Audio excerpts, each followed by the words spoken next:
Alam mo totoo yan, because I have a brother, 'di ba Mhm. si Faith, na, um, sabihin na nating may cause siya ta's may effect din.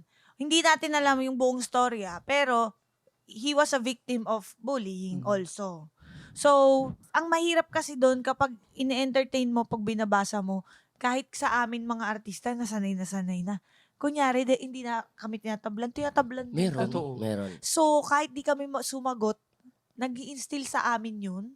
So, kapag the way of, first thing, the way of entertaining it is reading it. Mhm. Tapos pag hindi mo siya kayang ipagpag after mong Oo. basahin, it will really haunt you and Totoo, linger. totoo. Oo. So, parang wag mo lang talagang isa-puso masyado kasi magpa-pile up siya ta's talaga siya ng mas malaki pang damage Mhm. sa'yo na hindi mo napansin, bigla ka nag-shoot up na lang na, boom, depressed ako.